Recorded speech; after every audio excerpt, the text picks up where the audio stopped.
En 1953, on injecte de l'iode radioactive à des nouveau-nés et des mères enceintes à l'université de l'Iowa ou encore celle du Nebraska.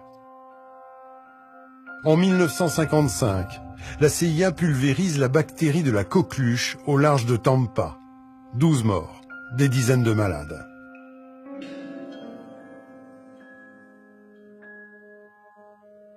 En 1955 toujours, la CIA enrôle des prostituées à San Francisco, ouvre 2 maisons de passe et teste des drogues sur les clients. Les ébats sont filmés à travers un miroir sans teint. En 1956, l'armée lâche des millions de moustiques infestés de la fièvre jaune et de la dengue sur les villes de Savannah et Avon. Plusieurs morts et des centaines de personnes infectées.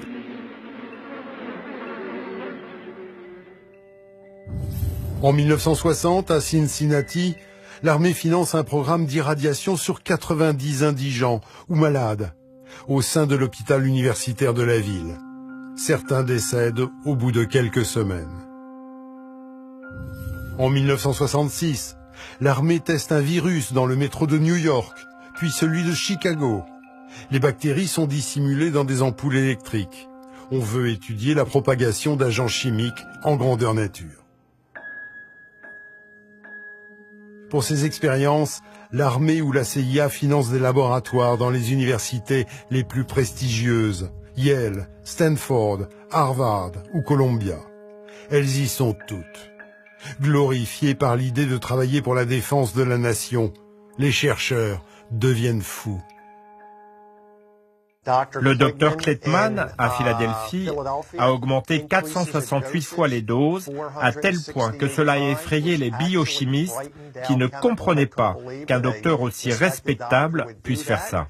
À Washington, Walter Freeman, un spécialiste de la lobotomie très réputé, voyageait à travers le pays et faisait des lobotomies jusque dans sa camionnette. Il utilisait un pic à glace et en faisait jusqu'à 15 à 20 par jour.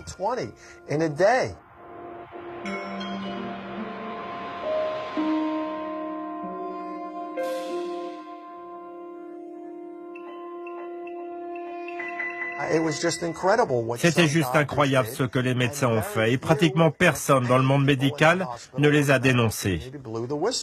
C'était vraiment une position criminelle et cela montre à quel point le monde médical était plus intéressé à se protéger plutôt qu'à se soucier de leurs cobayes ou de leurs patients. Ces médecins sont allés bien trop loin et ont fait des choses qui sont tout simplement inconcevables de nos jours.